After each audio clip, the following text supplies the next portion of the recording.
Good morning, and thank you everybody for coming for the course. So I will just be dealing with on-fast OCT imaging. So we have different modalities in imaging. So we have all these images. So what is the difference between OCT and all the other images? So this is something I'd like to stress first. The difference is, so what does all these have that the common regular OCT does not have? And this is the answer. This is what the OCT does to you. It gives you a cross-sectional analysis, while all the, and what happens to a cross-sectional analysis? Suppose this is a layer of cream inside a cake, and suppose you took OCT images at different areas, these, and where the cream is missing, this is what you would find. And when the cream is there, this is what you would find. But it would not give you a whole description about the cake that it was missing in this area. So that is why this is what the Enface does to you. It cuts the cake along this axis and lets you look from the top. So it lets you look at different area. At the base, okay, there's cream. There was no cream at this area. At 25%, at 50%, 75%, it lets you look at the correlation of each layer to just a layer above it or below it. So this is what it gives you: perspective, objective, and it gives you the top-end view, something a regular cross-sectional OCT does not give you. And it has been the precursor to OCT angiography and also to adaptive optics. So let's think of understanding the change when you look at an on-fast OCT. What does it do? It gives you cohesion, allows quantification, a shift to tridimensionality, ideal concavity. I'll be explaining that. So this is a regular patient where you're using two modalities of forward on view. That is your multicolor. You see the reflectance here, and then you see area of SRF here. You have quite a amount of information from it. But this is what I meant by cohesion. This is a multicolor image where you see different colors representing different things. A dilated choroidal vessel, you see an area where it is elevated, and then you see the SRF. So this is the kind of importance we have in especially conditions like CSR, what the on-fast does to you. It allows you to see, various amounts of quantification. So this is how you used to measure SRF. Look at the area where the elevation of the photosensitive layer happens. But now this is a much better way to measure the sizes of PED and SRF. By taking a cross-sectional on-fast view, you can go end to end and measure in each and every quadrant what is the level of the SRF. So what do you mean by tri-dimensional? Does not mean three-dimensional viewing. Tri-dimensional means you're including the Z offset, that is the vertical offset, in all your calculations and all your measurements. So you're empowering the Z axis, and it's a concept change because you're looking from the top. Why? The retina is a three-layered structure. It's a multi-layered structure. You don't look at the side. You're peeling off each level when you're doing the Enface imaging, and this is the most important. You need cohesion. Okay, so the cohesion is the most important thing. It tells you what is the relationship of an area to the adjacent area, an area to the what is the relationship of a pathology to the pathology above it. And for doing a beautiful Enface, this is the most. Your system has to have true tracking. It has to capture every image at exactly the same point. I'm just showing you. In CSC, these are the pathologies. You have an area of dilated capillaries, choriocapillaries. You have choriocapillary loss or decrease, an area of hyperreflectivity, and an area of hyperreflective SRF. So in sequence, when the scan goes, this is what happens. At the area, you see thickened vessels, and you see an area of hyperreflectivity, and above it, you see, this is through the choriocapillary level, there is an area of choriocapillary loss just above the PED in CSR. So these are information that you can get on an Enface image. So the key to an Enface is to find which level to go through. So these are the two. This is a PCV patient. This is a classic description. When you go through the RP level in a PCV, you have a wrinkling, like a wrinkled carpet.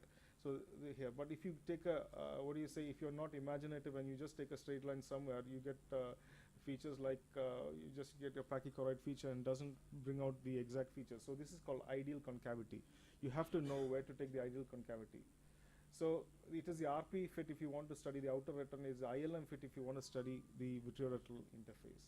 So if you want to study the vitreoretinal interface, you have to have your cuts going through the scar tissue. And if you want to study the pachychoroid, you know it has to be parallel to the RP and displaced downwards into the choroidal vessels. And here you can see the pachychoroid vessels excellently well on an Enface image. But this is important. A B scan, an OCT B scan needs only one good scan, but an Enface needs one good slice, but an Enface needs a good scan throughout. Just a few examples. These are beautiful images. You know what a macular hole looks like, but this is the relationship of the cystoid spaces with the macular hole. You can see how much of the surrounding retina is actually affected in different cuts. You can see this, higher cuts and lower cuts. You can see these are kind of like two levels of spaces, and as you go deeper, it all coalesces, and at the base of the hole, obviously you see just the hole. So beautiful images about macular holes. DME, the level of the cyst in different areas can be seen, and as you go down, this shows you the ISOS loss or the coastline loss at the lower. The darker areas show you how much is the damage to the deeper layers. So when you see hard exudates, this is a beautiful image where you see hard exudates and encroaching on the fovea, and this tells you about how the encroachment. Here you can see at a deeper layer and at a superficial layer probably tells you that the hard exudates are migrating towards the basal layers of the retina. There's a word of caution. Whenever you see hard exudates, you get shadowing, and when you get shadowing, you get images like this. You feel that the outer photoreceptors are lost, but however, it's just a shadowing effect over there. So I'm just going to skip diabetic TRD. And geographic atrophy is something that is very brilliant. As all the other modalities, the Enface image shows you the reticular drusen extremely well and extremely brilliantly, and the area. This is the appearance of outer retinal tubulations. Okay, you can see all these beautiful areas where the external limiting membrane is coiled upon itself, and this happens over a scar, visually seen as a round structure, but this is actually how they look like, scrolled ELM. So there are two types of ORTs. In neovascular, it's called pseudodendritic, and in atrophic, it is called perilesional because they're at the edge of the lesion.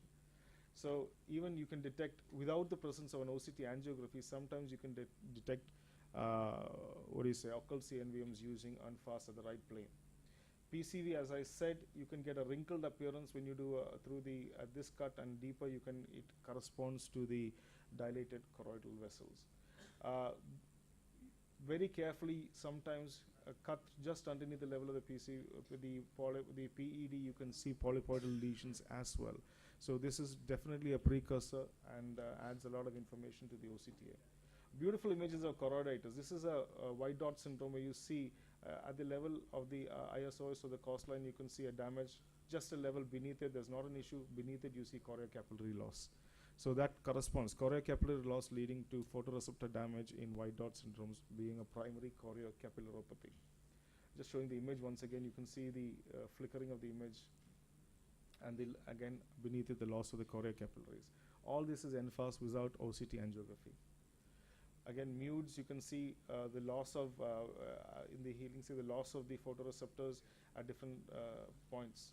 Posterior scleritis, you see a bumpy choroidal contour, a lot of lesions, and after healing, you see in areas where all those dark areas seem to just go away, and then you have a bit of residual loss of some of the layers. Beautiful images of CSR. This is a multicolor image. This is what an OCT, regular OCT would do for you, but an OCTA gives you much more information. You can see through different layers, one PED, and then when you take larger scans, you have the PEDs in relation to the optic disc, and that's how informative it is in CSC. So I'm just going to show you this image. Goes just under the PED where you see a hyper reflective at the layer. You see, this is a beautiful image. Coiled vessel. The diagnosis is not, it's probably a PCV lesion, not a thing where you see a neovascular component also inside the PED. Dilated capillaries at the area of CSC. You see it goes way down over there. So this is sequential pathology. How to differentiate acute and chronic based on Enface. In acute CSC, the PEDs are highly circular. 45% are circular, perfect circle, circular or oval. Irregular is very rare, but never multilobulated. But when you go to chronic CSR, the PEDs become multilobulated, the circularity comes down, the irregularity index goes up. So that's how you can differentiate chronic CSR from acute CSR on and Unfast scanning. Again, pachychoroid, you see all these thickened dilated vessels. I'm just going to skip through all of these and just go through MACTEL. You see MACTEL images, you see the choroidal space, but on the next image, you actually see the vascular changes of the MACTEL being hyper dense on the Unfast scanning. Again, this is without OCT angiography. Again, another case of MACTEL. However, this is proliferative, and you can make out the classic CNVM without OCT angiography. So when you compare PEDs, as I said, in CSE PEDs were circular and very regular. Neovascular, they were irregular. The PED wall is thicker in AMD compared to CSE. Very important key points. I'll just, I have only 2 more slides. So this is an example, CSE PED, perfectly round, very thin, like you've drawn it with a compass. Here, this is an irregular PED, has content, thick walls, irregular walls, multilobulated. So 2 points in differentiating PEDs on Enface without an angiography. So this is what Enface does to you. These are 2 beautiful pairs of eyes. This is what the OCT does for you. It gives you a small slice of the picture, but sometimes you need a more cohesive and more overview of it. You have to relearn how to look at the retina. These are the actual 2 pictures where the eyes were cut out. So this is sometimes you need a cohesive view of what is happening. So thank you very much for your patience listening.